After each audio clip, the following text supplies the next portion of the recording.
নমস্কাৰ বন্ধুসকল, আজি আকৌ এটা গুৰুত্বপূৰ্ণ ভিডিঅ'লৈ সকলোকে স্বাগতম জনাই আৰম্ভ কৰিবলৈ লৈছোঁ 4 year undergraduate প্ৰগ্ৰামৰ first semester VSc subject psychology for health and wellbeing ছাবজেক্টৰ কুৱেশ্যন পেপাৰ সলিউশ্যন সম্পৰ্কে আলোচনা কৰিবলৈ। আপোনালোকে পেপাৰ নেম দিয়া আছে, ইয়াতে চাব পাৰিব। তাৰপিছতে ফুল মাৰ্কছ যিহেতু 30 এণ্ড টাইম দিয়া থাকিব 1.5 ঘণ্টা। প্ৰথম কুৱেশ্যন 1 নম্বৰ answer the following as direct, অৰ্থাৎ 1 মাৰ্কৰ 5টা কুৱেশ্যন দিয়া আছে। প্ৰথম কুৱেশ্যন দিয়া আছে যে দ্য হেল্থ কণ্টিনিউম মডেল ৱাজ প্ৰপ'জড বাই ডেছ। আপোনালোকে এনচাৰটো চাব পাৰিছে জন ডাব্লিউ ট্ৰেভিছ, ডেছৰ ঠাইত এইটো হ'ব। এতিয়া আমি বি নম্বৰ কুৱেশ্যন লৈ আগবাঢ়িছোঁ। বি নম্বৰ কুৱেশ্যনটো দিয়া আছে যে the theory of dualism views human body as a machine and is known as dash viewpoint. Fill in the blank, এইটো খালী ঠাই পূৰণ কৰিব লাগিব। ইয়াতে আপোনালোকৰ খালী ঠাইটোত হ'ব মেকানিষ্টিক ভিউ পইণ্ট। এইবাৰ আমি চি নম্বৰলৈ আহিছোঁ। চি নম্বৰটো দিয়া আছে যে the Sanskritic word for health is dash. আপোনালোকে লিখিব the Sanskritic word for health is, যিটো লিখা আছে এনেধৰণে আপোনালোকে লিখিলেও হৈ যাব। এতিয়া আমি নেক্সট কুৱেশ্যন লৈ আহিছোঁ ডি নম্বৰটো। Treatment paradigm allows an individual to achieves optimum health and wellness, true or false লিখিব লাগে। এইটো আপোনালোকৰ ট্ৰু হ'ব এইটো। তাৰপিছতে নেক্সট কুৱেশ্যন ই নম্বৰ লৈ আহিছোঁ। ই নম্বৰটো দিয়া আছে যে the term biomedical comes from the words বায়' এণ্ড ডেছ, অৰ্থাৎ বায়'মেডিকেল শব্দটো বায় আৰু কোনটো শব্দৰ পৰা আহিছে সেইটো লিখিব লাগিব। আপোনালোকে এনচাৰটো লিখিব যে the term biomedical comes from the words বায়' এণ্ড মেডিকেল। এইখিনি যিহেতু আপোনালোকৰ 5টা কুৱেশ্যন গৈছে 5 মাৰ্ক। এতিয়া আমি 2 নম্বৰ কুৱেশ্যন আগবাঢ়িম। Answer any 5 of the following questions in short. 2 number কৰি যিকোনো 5টা লিখিব লাগে। এই নম্বৰটো দিয়া আছে যে স্বাস্থ্য প্ৰসাৰ মানে কি বুজা। আপোনালোকে লিখিব যে স্বাস্থ্য প্ৰসাৰ বা স্বাস্থ্যসেৱা সম্প্ৰসাৰণ হৈছে এনে এক পদ্ধতি বা প্ৰচেষ্টা য'ত গ্ৰাম্য অঞ্চলত বাস কৰা লোকসকলক স্বাস্থ্যসেৱা, স্বাস্থ্য শিক্ষা আৰু স্বাস্থ্য সম্পৰ্কীয় অন্যান্য সেৱা সহজলভ্য কৰা হয়, যাতে তেওঁলোকে সুস্বাস্থ্যৰ অধিকাৰী হ'ব পাৰে আৰু তেওঁলোকৰ জীৱনৰ মান উন্নত হ'ব পাৰে। এই প্ৰসাৰণত স্বাস্থ্যকৰ্মীসকলৰ জৰিয়তে স্বাস্থ্য কেন্দ্ৰবোৰলৈ মানুহৰ স্বাস্থ্যৰ যত্ন আৰু উন্নত স্বাস্থ্যৰ বাবে প্ৰয়োজনীয় তথ্য উপলব্ধ কৰা হয়। তাৰপিছতে স্বাস্থ্য প্ৰসাৰণৰ মূল উদ্দেশ্যসমূহ লিখা আছে, আপোনালোকে চাই ল'ব এইখিনি। বি নম্বৰ কুৱেশ্যন দালাল আৰু মিশ্ৰই 2012 আলোচনা কৰা স্বাস্থ্যৰ ক্ষেত্ৰসমূহ উল্লেখ কৰা।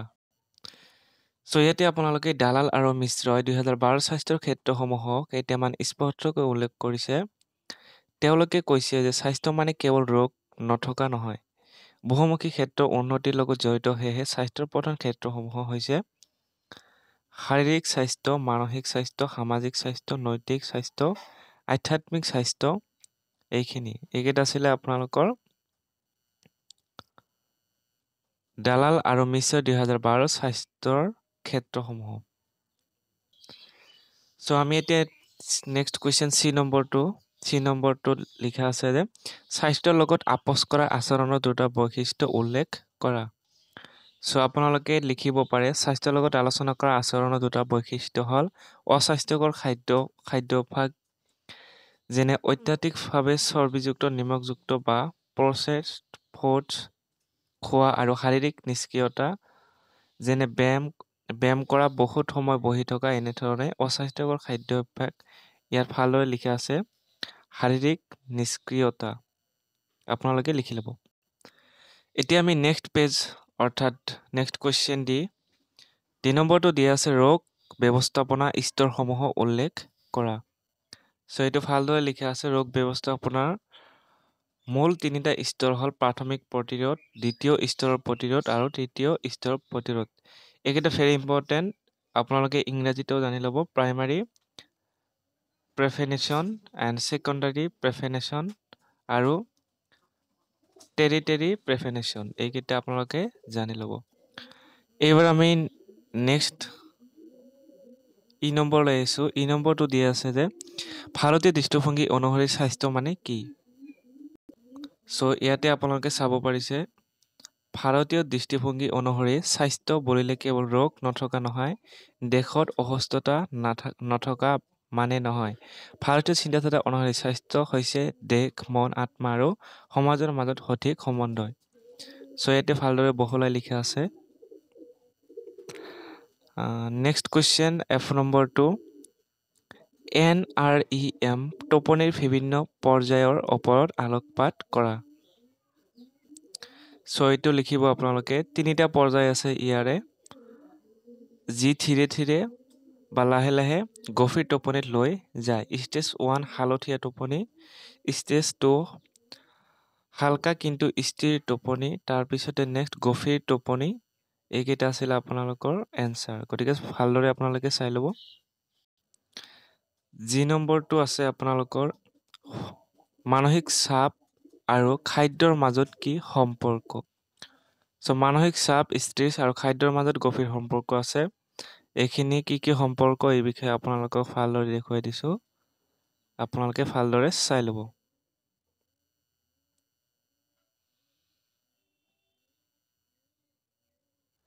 নেক্সট কুৱেশ্যন মদ্যপানৰ বাবে 2টা চিকিৎসা কাৰ্যসূচী উল্লেখ কৰা। সো আপোনালোকে ঔষধৰ চিকিৎসা দিয়া আছে, মনস্তাত্ত্বিক চিকিৎসা, চাইকলজিকেল কাউন্সেলিং, তাৰপিছতে আৰু এটা দিয়া আছে আচৰণগত থেৰাপি। নেক্সট কুৱেশ্যন দিয়া আছে আই নম্বৰটো সুস্থ আচৰণৰ প্ৰসাৰত যোগৰ ভূমিকা কি? সুস্থ আচৰণৰ প্ৰসাৰত যোগৰ এক গুৰুত্বপূৰ্ণ ভূমিকা আছে, যি মানসিক চাপ কমাই, শাৰীৰিক শক্তিশালী কৰি, নমনীয়তা বৃদ্ধি কৰি, শ্বাস প্ৰশ্বাসত উন্নত কৰি আৰু মানসিক সুস্থতা বঢ়ায় আৰু মনৰ মাজত এক সুস্থ সংযোগ স্থাপন কৰে। তাৰপিছতে যোগৰ বিশেষ ভূমিকাসমূহ মানসিক চাপ আৰু উদ্বেগ কমায়, শাৰীৰিক নমনীয়তা আৰু শক্তি বৃদ্ধি কৰে, হজম শক্তি উন্নত কৰে। এইবিলাক আপোনালোকে লিখিব। আমি শেষ কুৱেশ্যনলৈ আহিছোঁ 2 নম্বৰৰ জৈৱ মনোসামাজিক আৰ্হিৰ 3টা ক্ষেত্ৰ উল্লেখ কৰা, যিয়ে উল্লেখযোগ্য অন্তৰ্দৃষ্টি প্ৰদান কৰিছে। সো আপোনালোকে লিখিব 3টা উল্লেখযোগ্য ক্ষেত্ৰ হ'ল জৈৱ ক্ষেত্ৰ, মনোবৈজ্ঞানিক ক্ষেত্ৰ, এইখিনি। নেক্সট আমি 2 নম্বৰ এইবাৰ 2 নম্বৰখিনি হৈ গৈছে। এইবাৰ আমি 3 নম্বৰলৈ আহিছোঁ। Answer any 3 of the following questions briefly. 5 মাৰ্কৰ 3টা কুৱেশ্যন এনচাৰ দিব লাগিব।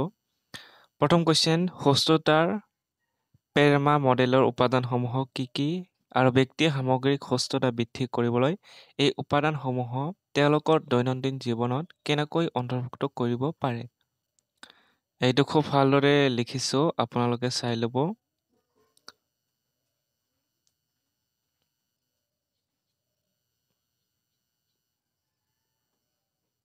তাৰপিছতে ছেকেণ্ডটো পজিটিভ ইম'শ্যন, কিছুমান অৰ্থ ইয়াতে দিয়া আছে, মিনিং আপোনালোকে চাই ল'ব এইখিনি।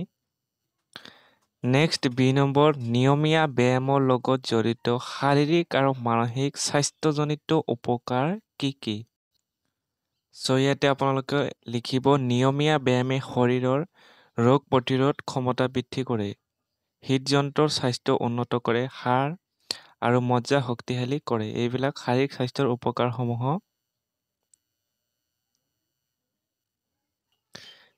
তাৰপিছতে নেক্সট কুৱেশ্যন মেদবহুলতাৰ লগত জড়িত বিপদজনক কাৰকসমূহ বৰ্ণনা কৰা। সো ইয়াতে আপোনালোকৰ বিপদজনক কাৰকসমূহৰ তলত বৰ্ণনা কৰা হৈছে অস্বাস্থ্যকৰ খাদ্যাভ্যাস, শাৰীৰিক নিষ্ক্ৰিয়তা, বংশগত কাৰক, হৰমনৰ তাৰতম্য, মানসিক চাপ আৰু টোপনিৰ অভাৱ, কিছুমান ঔষধৰ পাৰ্শ্বক্ৰিয়া। নেক্সট কুৱেশ্যন RYFFৰ ফ্ৰেমৱৰ্কৰ ভিত্তিত ব্যক্তিসকলে নিজৰ মানসিক সুস্থতাৰ স্তৰ কেনেকৈ মূল্যায়ন কৰিব পাৰে। ইয়াতে আপোনালোকে চাই ল'ব আত্মস্বীকৃতি, ব্যক্তিগত বৃদ্ধি, জীৱনৰ উদ্দেশ্য, প্ৰভাৱশীলতা, স্বায়ত্ত শাসন। তাৰপিছতে আনৰ সৈতে ইতিবাচক সম্পৰ্ক, পজিটিভ ৰিলেশ্যনছ উইথ আদাৰ্ছ।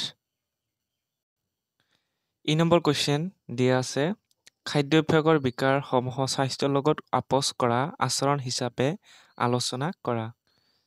আপোনালোকে এইখিনি লিখিব।